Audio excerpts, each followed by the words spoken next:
हृदय सिंधुमति सीत समाना, स्वाति सारद कहीं सुजाना। जो वर्षे बर बारि विचारू, होहि कवित मुक्ता मनि चारु। कीरति भनीति भूति बल सोई, सुर सरि सम सब कहाँ हित होई। सुप्रभात। आज मैं आप सभी के समक्ष गोस्वामी तुलसीदास जी द्वारा रचित रामचरितमानस में से लंका कांड का एक ऐसा पाठ उठाकर लेके आ रहा हूँ जो कक्षा 12वीं की एनसीईआरटी पुस्तिका में भी दिया गया है।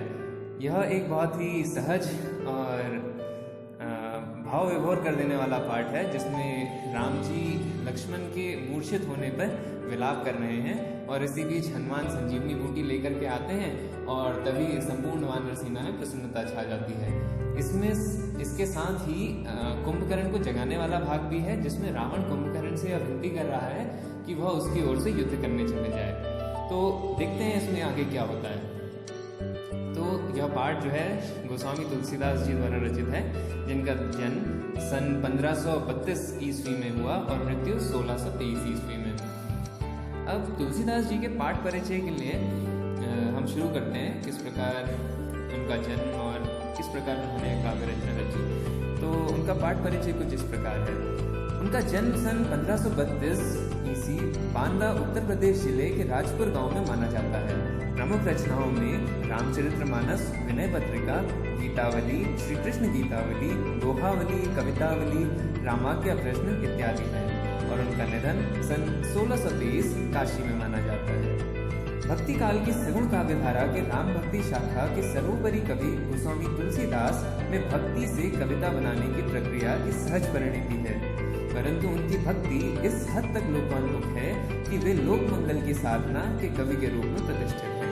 यह बात न सिर्फ उनकी काव्य संवेदना की दृष्टि से वरन काव्य भाषा के घटकों की दृष्टि से भी सत्य है। इसका सबसे प्रकट प्रमाण तो यही है कि शास्त्रीय भाषा संस्कृत में सृजन क्षमता होने के बावजूद उन्होंने लोक भाषा अवधी व ब्रज भाषा को साहित्य रचना के माध्यम के रूप में चुना और बुना।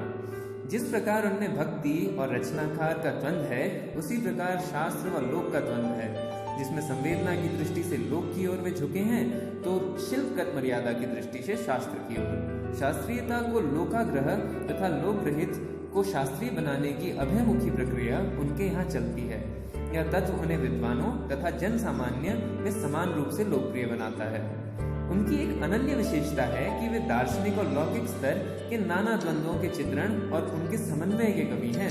द्वंद्व चित्रण जहाँ सभी विचार भावधारा के लोगों को तुलसी काव्य में अपनी अपनी उपस्थिति का संतोष देता है, वहीं समन्वय उनकी ऊपरी विभिन्नता में निहित एक ही मानवीय सूत्र को उपलब्ध करा के संसार को एकता और शांति का मार्ग प्रशस्त कराता है। अब रामचरितमानस के लंका कांड से ग्रहित लक्ष्मण के शक्ति बाण लगने का प्रसंग कवि के मार्मिक स्थलों की पहचान का एक श्रेष्ठ नमूना है। भाई के शोक में विगलित राम का विलाप धीरे धीरे प्रलाप में बदल जाता है, जिसमें लक्ष्मण के प्रति राम के अंतर में छिपे प्रेम के कई गुण सहसा अमृत हो जाते हैं। इस प्रसंग ईश्वरीय राम का पूरी तरह से मानवीकरण कर देता है, जिससे पाठक का काव्य मर्म से सीधे जुड़ाव हो जाता है और वह भक्त तुलसी के भीतर से कवि तुलसी के उभर आने और पूरे प्रसंग का उसके छा जाने की अनुभूति करता है। इस घने शोक परिवेश में हनुमान का संजीवनी लेकर आ जाना कवि को करुण रस के बीच वीर रस के उदय के रूप में दिखता है। यह उपमा अद्भुत है और काव्यगत प्रेरणा प्रसंग को जीवन के मंगल विकास की ओर ले जाती है। तो आइए शुरू करते हैं इस पाठ को, और मैं इसके साथ साथ ही आपको इसका भावार्थ भी समझाता चला जाऊंगा, तो ध्यान दीजिएगा और मेरे साथ बने रहिएगा अंत तक। तो पाठ अब कुछ इस प्रकार शुरू होता है, आपकी पुस्तिका में दिया भी हुआ है। तब प्रताप उर रखी प्रभु, जेहु नाथ तुरंत। अस कहीं आय सुपाय पद, बंदी चले हनुमंत। भरत बाहुबल सील गुण, प्रभु पद प्रीति अपार। मन महु जात सराहत, पुनि पुनि पवन कुमार। तो इसका अर्थ है कि भरत जी के बाहुबल, शील, गुण और प्रभु के चरणों के अपार प्रेम को मन ही मन बराबर सराहना करते हुए मारुति श्री हनुमान जी चले जा रहे हैं। यह उस बात का वर्णन है जब हनुमान जी संजीवनी बूटी लेकर अयोध्या के ऊपर से उड़ते हुए जा रहे थे और इसी बीच जब भरत ने उन्हें देखा तो उन पर एक बाण से प्रहार करा। इस प्रहार के कारण हनुमान जी मूर्छित होकर नीचे गिर गए और इसी कारण भरत जी से उनका मिलाप हुआ। तो जब वो मिले और उन्होंने सारा घटनाक्रम भरत को बताया तो भरत जी ने उन्हें अत्यंत सहृदय रूप से यह बताया कि वे अपनी जो संवेदनाएं हैं वो उनके साथ रखते हैं और चाहते हैं कि वो जल्दी से जल्दी जो है श्री राम के पास जाकर उनकी सहायता करें। तो इसी जो है बात का संपूर्ण वर्णन इस पाठ की शुरुआत में किया गया है और इसी के साथ जो है हनुमान जी उनसे विदा लेते हुए उन्हें प्रणाम करते हुए चले जाते हैं। तो यहाँ पे भरत बाहुबलशील गुण का अर्थ यह है कि वो भरत से बात कर रहे हैं और अपने मन ही मन विचार करते हुए चल रहे हैं कि भरत जी के जो गुण हैं, शील है, सब कुछ जो है श्री राम के ही समान है। तो अब अगला प्रसंग आता है। उहाँ राम लक्ष्मण ही निहारी, बोले वचन मनुज अनुसारी। अर्ध राति गई कपि नहीं आय, उराम उठाय अनुज उरलायो। अब दूसरी ओर लक्ष्मण जी को देखकर श्री राम जी साधारण मनुष्यों के समान यानी कि एक साधारण पुरुष के समान, जबकि वह स्वयं विष्णु का अवतार है, फिर भी वो एक साधारण मनुष्य के समान बोल रहे हैं। आधी रात बीत चुकी है किंतु हनुमान अभी तक नहीं आया और यदि सूर्योदय हो गया तो उसी के साथ लक्ष्मण के प्राण जो है वो चले जाएंगे। तो इसलिए यह अत्यंत आवश्यक है कि जल्दी से जल्दी जो है हनुमान संजीवनी बूटी लेकर आए। तो यह कहकर श्री राम जी ने छोटे भाई लक्ष्मण जी को उठाकर अपने हृदय से लगा लिया। तो यह कुछ इस प्रकार है। अब अगला चरण जो है वो यह कहता है, जो राम जी अपना विलाप है वो शुरू कर रहे हैं। वो कह रहे हैं कि उन्हें अपने भाई से जो है जितना भी प्रेम था वह उस प्रेम को प्रकट करने हेतु जो जो चीजें कहना चाहते हैं वह सब कह रहे हैं। जैसे एक आम और एक साधारण मनुष्य जो है विलाप कर रहा है, वह भी उसी प्रकार विलाप कर रहे हैं। सकहु न दुखित देखि मोहि काहू, बंधु सदा तव मृदुल स्वभाव। मम हित लागित जेहु पितु माता, सहु विपिन हिम आतप बाता।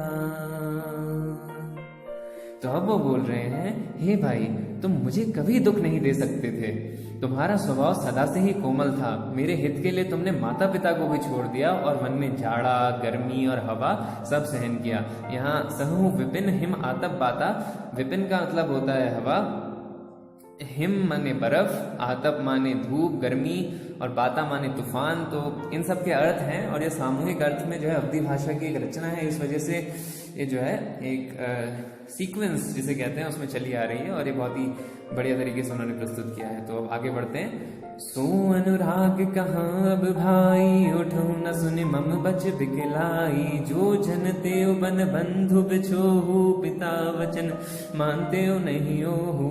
अब वो क्या कह रहे हैं देखिए, अब बहुत ही इंटरेस्टिंग चीज कह रहे हैं। वो कह रहे हैं कि यदि मुझे पता होता कि मैं वन में आकर अपने भ्राता से बिछड़ जाऊंगा, तुमसे बिछड़ जाऊंगा, तो मैं पिता का वचन मान के ही नहीं आता।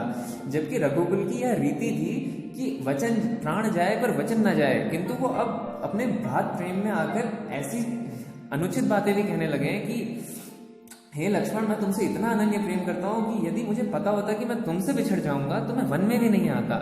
और वो शुरुआत में कहते हैं कि हे भाई, वह प्रेम अब कहाँ गया? मेरी व्याकुलता पूर्वक वचन सुनकर उठते क्यों नहीं हो तुम मुझे कभी दर्द नहीं दे सकते थे, तुम मुझे कभी परेशान नहीं कर सकते थे, किंतु अब वह सब कहाँ चला गया?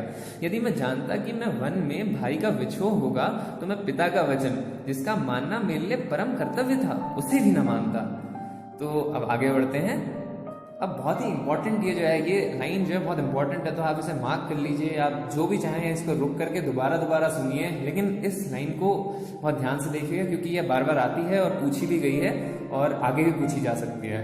सुत बित नारी भवन परिवारा, हूँ ही जाहि जग बारहि बारा।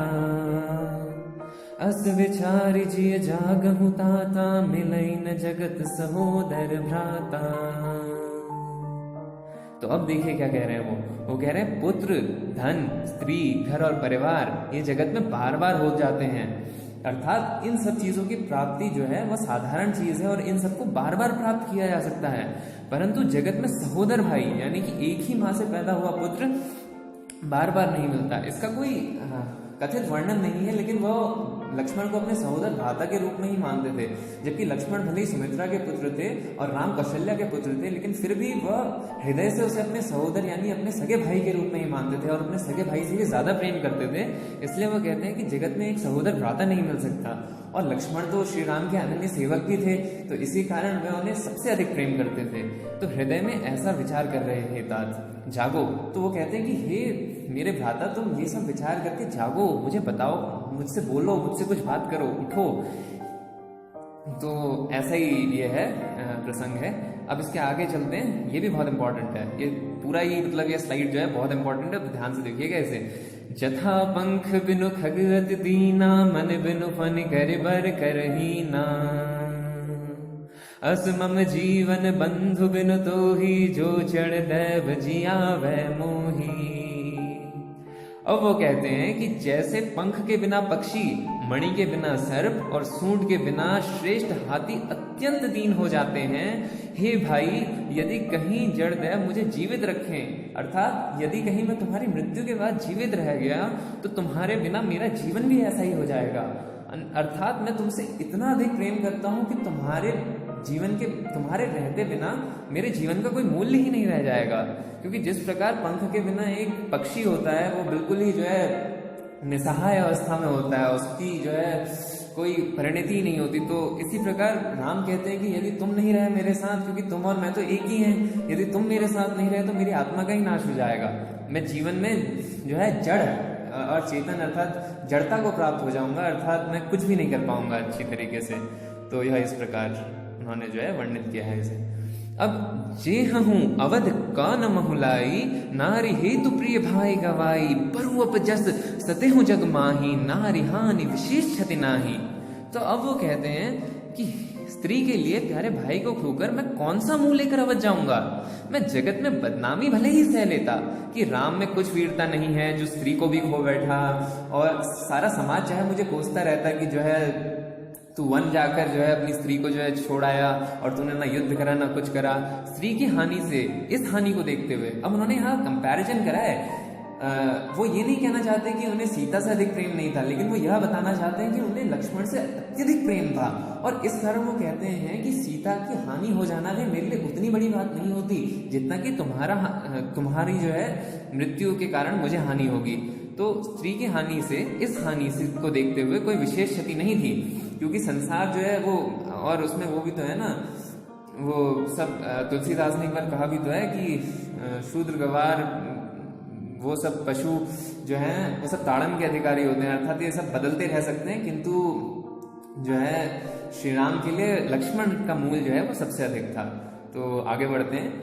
अब अपलोक शोक सुत तोरा, संहि निठुर कठोर उर मोरा, निज जननी के एक कुमारा, तात तासु तुम प्राण आधारा। स्त्री के लिए प्यारे भाई को खोकर मैं कौन सा मुंह लेकर अवध जाऊंगा, मैं जन्म में बदनामी भले ही सह लेता। तो अब वो ये कहते हैं कि अब अपलोक शोक सुत तोरा, संहि निठुर कठोर उर मोरा, निज जननी के एक कुमारा, तात तासु तुम प्राण आधारा। अर्थात इसका अर्थ है कि यहाँ भावार्थ रिपीट हो गया है, लेकिन मैं आपको इसका अर्थ वैसे बता दूंगा। अब अपलोक शोक सुत तोरा, अर्थात अब तुम्हारे हानि से जो है मेरा हृदय जो है वो शोकाकुल हो चुका है।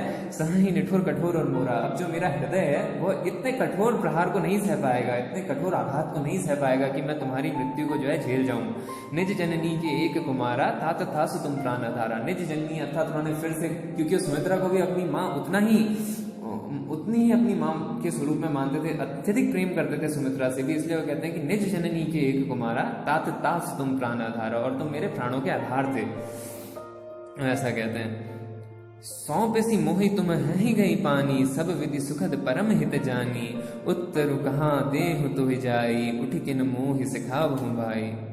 अब वो कहते हैं कि सब प्रकार से सुख देने वाले और परम हितकारी जानकर उन्होंने तुम्हारा हाथ मेरे हाथ में सौंपा था। यहाँ पानी का अर्थ साधारण जल से नहीं, बल्कि पानी जो हाथ के लिए भी एक पर्याय है उसका प्रयोग किया गया है। तो वो कहते हैं कि सौंप सी मोही तुम ही गई पानी, अर्थात तुम्हारा हाथ मेरे हाथ में सौंप कर उन्होंने तुम्हें मेरे साथ वन भेज दिया, और सब विधि सुखद परम हित जानी, अर्थात उन्होंने इसे सब रूप में जो है सुखद और परम हितकारी जाना।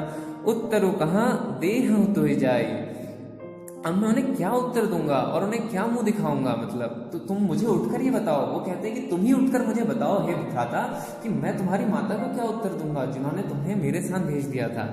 तो अब जो है आगे बढ़ता है प्रसंग। बहुविधि सोचत सोच विमोचन, श्रवत शलील राजीव दल रोचन, उमा एक अखंड रघुराई, नरगति भगत कृपाल दिखाई। अब आपको यहाँ मर्म समझने की अत्यंत आवश्यक, आपके लिए मर्म समझना अत्यंत आवश्यक है, क्योंकि ये एक इंपॉर्टेंट लाइन है फिर से, जो कि बार बार जो है पूछी जाती है और आपको परेशान भी करेगी, क्योंकि ये जो है टेक्स्ट से रिलेटेड नहीं है। असल में क्या होता है कि शंकर भगवान जो है पार्वती को जो है रामायण की पूरी कथा सुना रहे होते हैं, और उसी के बीच में प्रसंग आता है और वो उमा यानी कि पार्वती से कहते हैं कि सोच से छुड़ाने वाले श्री राम जी बहुत प्रकार से सोच रहे हैं। उनके कमल की पंखुड़ियों के समान नेत्र, राजीव श्रवत सलील राजीव दल लोचन, राजीव यानी कमल की पंखुड़ियों के समान नेत्रों से विषाद के आंसुओं का जल बह रहा है। शिव जी कहते हैं, हे उमा, श्री रघुनाथ जी एक अद्वितीय और अखंड यानी कि वियोग रहित हैं।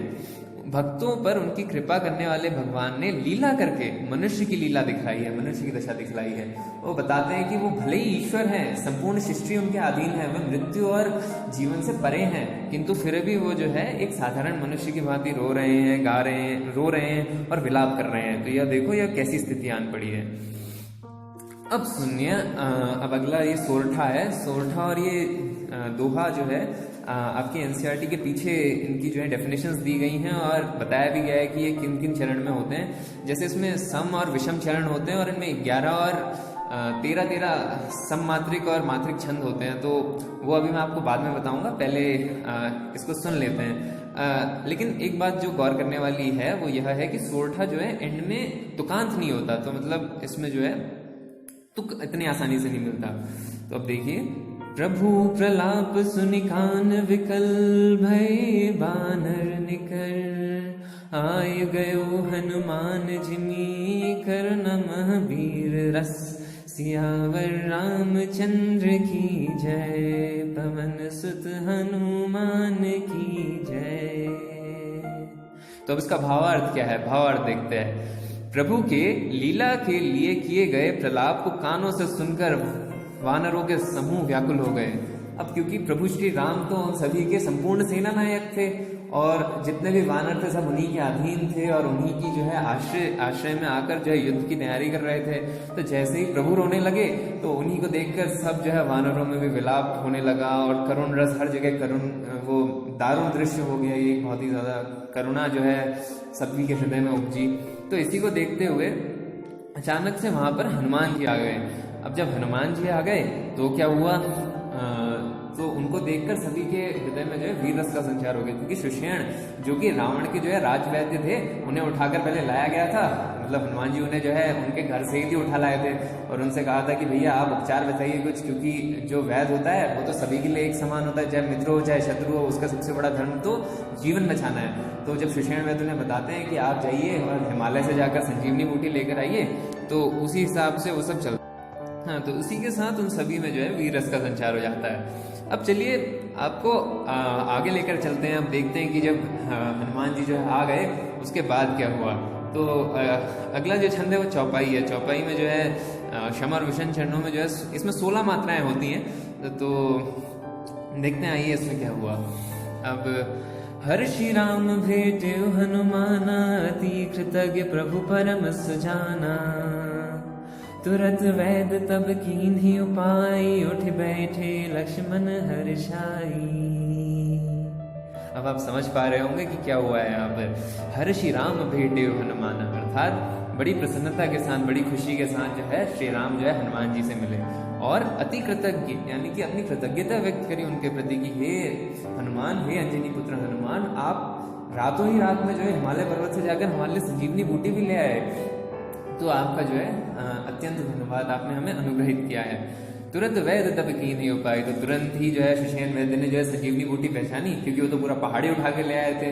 वो तो कहते हैं मैं तो अज्ञानी था वैद्य जी, मेरे को तो पता ही नहीं था कि संजीवनी बूटी इनमें से कौन सी है, तो मैं पूरा पहाड़ी उठा के ले आया हूँ। तो फिर वो जब पूरा पहाड़ उठा के ले आते हैं तो सुषेण वैद्य जो है अपने आप ही संजीवनी बूटी की पहचान करते हैं और नृत संजीवनी जो है उस बूटी का नाम होता है और उसे प्रणाम करते हैं और उसके साथ ही उसका जो है रस जो है लक्ष्मण को पिलाते हैं और इसी के साथ जो है लक्ष्मण उठ बैठते हैं। तो लक्ष्मण के उठते ही हर जगह प्रसन्नता और जो है किलोल होने लगती है, वानर सेना जो है प्रसन्न हो जाती है। तो ये सब इस प्रकार होता है। अब इसके आगे बढ़ते हैं। तो ये वाला वो जो सीन है वो मैं आपके लिए एक पिक्चर के थ्रू भी प्रेजेंट कर रहा हूँ कि ऐसे जो है वो लेकर के आ रहे होते हैं, सब जो है शोकाकुल हुए होते हैं, लेकिन अचानक से जब हनुमान जी आ जाते हैं तो सब में प्रसन्नता की लहर दौड़ पड़ती है। अब देखिए, हृदय लाए प्रभु भेटे भ्राता, हर्षि सकल भालू कपि भ्राता, कपि पुनि वैद तहाँ पहुँचावा, जे ही विधि तब ही तही लई आवा। अब मैंने जो आपको बताया था ना कि वो शशहन वैद्य को जो है पूरे पहाड़ से ही, मतलब पूरे घर से ही उठा के ले आए थे, तो अब वो क्या करते हैं, अब वो उन्हें जो है प्रणाम करते हैं और उनके घर के साथ साथ ही उन्हें उठा करके वापस लंका में रख करके आते हैं, क्योंकि वहाँ कोई वैद्य तो अरेंज हो नहीं सकता था इतनी जल्दी, क्योंकि वो जो राम की जो सेना थी उसमें इतने कोई वो पूरी तैयारी के साथ तो आए नहीं थे, वो केवल जो है वानरों की एक सेना इकट्ठा करके युद्ध करने आए हुए थे। तो जो है सहायता के लिए शशहन वैद्य को रावण के जो राज वैद्य थे उन्हीं को उठा करके ले आया होता है। तो उसी जो है जो उन्होंने काम किया होता है उसको जो है अच्छे से संपूर्ण करने के बाद उन्हें वापस पहुंचा करके हनुमान जी आते हैं। और ऊपर की लाइन ये कहती है कि हर्षि लाए प्रभु भेंट भ्राता है, तो आराम से समझ में आ रही है कि हृदय लाए मतलब सीने से लगा लिया उन्हें और प्रसन्नता के साथ उन्हें मिले। और हर्ष सकल भालू कपि भ्राता, यानी कि भालू और कपि जितने बंदर भालू जितने भी सब उनकी सेना में थे वो सभी प्रसन्न हो गए। अब जो है अगला प्रसंग बहुत ही महत्वपूर्ण है, यह इसका अगले पार्ट की तरह ही है, मतलब ये पूरा एक अलग अब चीज शुरू हो रही है। अभी लंका में जो है सब वार्तालाप चल रही है, तो अब इसे सुनिए कि ये क्या है। रावण का जो कुंभकर्ण को जगाना है और कुंभकर्ण का रावण को उपदेश और विभीषण कुंभकर्ण संवाद भी इसमें उपस्थित होता है। विभीषण कुंभकर्ण संवाद हमारे पाठ में नहीं है, तो इसलिए मैं इसकी प्रस्तुति भी नहीं दे रहा हूँ। केवल कुंभकर्ण को जगाना और कुंभकर्ण का रावण को उपदेश इसमें दे रहा हूँ, वो भी उसका एक ही पाठ हमारे उसमें है, वही दोहा मैं आपके सामने प्रस्तुत करूंगा और आपको बताऊंगा भी कि वो कौन सा दोहा है। चलिए आगे बढ़ते हैं। अब चौपाई। यह वृतांत दशानन सुनयो, अति विषाद पुनि पुनि सिर धुनयो, व्याकुल कुंभकर्ण पहि आवा, विविध जतन करिता ही जगावा। अब क्या समझ में आया आपको इससे? देखिए, यह वृतांत दशानन सुनियो, जो लक्ष्मण के जागने वाला वृतांत है वह रावण के गुप्तचरों ने उसे बताया। अति विषाद पुनि पुनि सिर धुनयो, अर्थात उसने विषाद में आकर जब बार बार अपने सर ठोका, उसने माथा पीट लिया, उसने कहा यार ये फिर से जीवित हो गए, क्योंकि बार बार वो मेघनाथ के प्रयासों के कारण उन्हें मूर्छित करने में अर्थात उन्हें जो है परेशानी अर्थात उन्हें कष्ट पहुंचाने में तो सफल हो जा रहा था, किंतु वह उनके रास्ते से हट नहीं रहे थे। तो इस प्रकार वह जो है अत्यंत ही विषाद में आ गया, मतलब उसको जो है बहुत दुख हुआ इसको सुनकर। व्याकुल कुंभकर्ण पहि आवा, विविध जतन करिता ही जगावा। आपको तो पता ही है कि जो है कुंभकर्ण जो है 6-6 महीने तक सोता रहता था, वो तो उठता ही नहीं था। तो अब जो है बड़े प्रयासों के साथ जैसे हाथी घोड़े बाजा गाजा सब कुछ मंगाया गया और कुंभकर्ण को जगाने का प्रयास किया गया कि भाई साहब ये कैसे भी जागे, तो ये तो महावीर है, शूरवीर है, ये हमारी सहायता करेगा और जो है वानर सेना का जो है पूरा संपूर्ण विध्वंस कर देगा, नाश कर देगा। तो उसको जगाने का प्रयास किया गया। तो आप देख सकते हैं ये किस प्रकार उसके जो है कान पे ढोल नगाड़े पीटे गए और हर तरीके से उसे परेशान किया गया। मतलब तो कुंभकर्ण जो था तो बहुत ही आलसी, और उसकी उपाधि कभी कभी हम सबको भी दे दी जाती है यदि हम बहुत सोते हैं या कुछ भी करते हैं। तो इसी प्रकार जो है कुंभकर्ण को जगाने का प्रयास रावण ने करा और अंततः बहुत जाग गया। तो अब देखिए क्या होता है आगे। जागा निश्चर देखो कैसा, मानव कालु देह दरि बैसा, कुंभकर्ण बूझा कहूँ भाई, काहे तव मुख रहे सुखाई। तो कुंभकर्ण जागा, उठ बैठा, वह कैसा दिखाई देता है मानो स्वयं काल ही शरीर धारण करके बैठ गया हो, क्योंकि अत्यंत ही क्रूर था ना, मतलब उसका जो शरीर था, उसका जो आकार था, उसका जो डील डॉल थी वो अत्यंत विशालकाय थी और वो ऐसा लग रहा था कि मानो काल ही स्वयं शरीर धारण करके बैठ गया हो।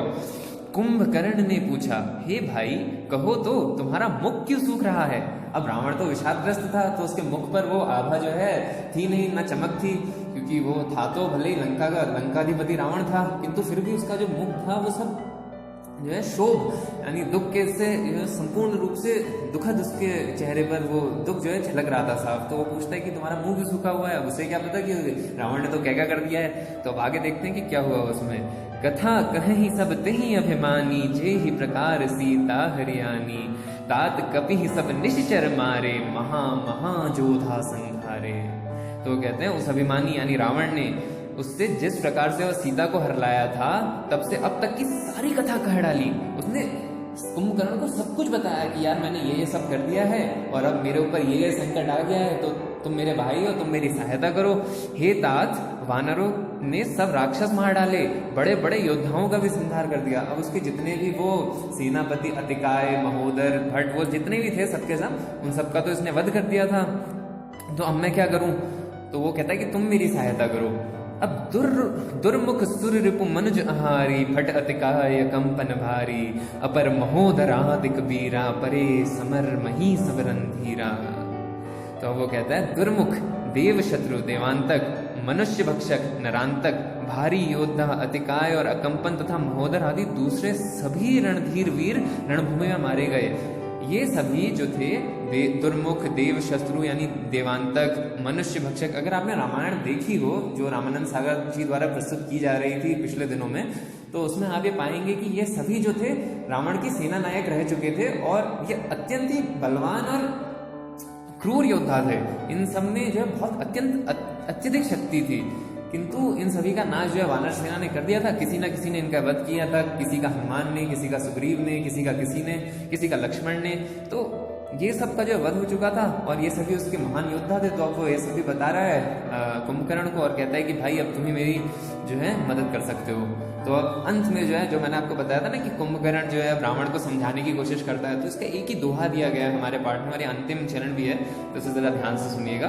तो अब वो कहता है, सुनि दस कंधर वचन तब कुंभकर्ण बिलखान, जगदम्बा हरियाणि सठ अब चाहत कल्याण, सियावर रामचंद्र की जय, पवन सुत हनुमान की जय। तो इसका भावार्थ क्या है, अब ये देखिए। तब रावण के वचन सुनकर कुंभकर्ण बिलक कर अर्थात दुखी होकर बोला, अरे मूर्ख, जगत जननी जानकी अर्थात सीता को हर कर लाकर अब तू कल्याण चाहता है, अब तू मेरी शरण में आया है, जाकर प्रभु राम की शरण में जा, तू मेरी शरण में क्यों आया है, मैं क्या कर सकता हूँ। तो वो ये सब कहता है उनसे और इसी के साथ यह पाठ जो है समाप्त होता है। और अंत में जो है आप जानते होंगे कुंभकर्ण युद्ध में जाता है और सबसे युद्ध भी करता है, किंतु उसके हृदय में कभी भी ये नहीं होता कि मैं प्रभु के समक्ष युद्ध करने जा रहा हूँ। वह केवल अपने भ्रातृ को निभाने हेतु जो है युद्ध करने जाता है और युद्ध में जो है अंततः उसकी मृत्यु भी होती है। और इसी के साथ आप जानते ही होंगे कि श्री राम जो है रामायण के मतलब युद्ध में जो है अंत में विजय भी प्राप्त करते हैं और इसी के साथ बुराई का नाश होता है और सच्चाई की जीत होती है। और इसके साथ वे सभी जो है विभीषण का राज्याभिषेक तो पहले ही हो चुका होता है, वैसे राजगद्दी पे जो है वो करते हैं, तो प्रशस्त करते हैं और उसके बाद सभी जो है पुष्पक विमान में वापस लौट आते हैं। तो यदि आपको ये जो है प्रस्तुति पसंद आई हो, अच्छी लगी हो, तो दोस्तों में ज़रूर इसे शेयर करें, क्योंकि बहुत सारे बच्चे होते हैं क्लास 12 में, उन्हें ये समझते हैं बहुत अच्छा नहीं लगता, उन्हें पसंद नहीं आता, क्योंकि वो जो है थोड़ा डरते हैं इससे, तुलसीदास से, पुरानी पौराणिक कथाओं से। किंतु ये बहुत ही आसान स्टोरी है, बहुत अच्छी स्टोरी है, इसमें मज़ा आता है इसे देखने में, सुनने में। और अगर आपको ये वीडियो अच्छा लगा हो तो इसे लाइक करें, शेयर करें, सब्सक्राइब करें और हमारा जो सपोर्ट करते रहें। तो थैंक यू वेरी मच।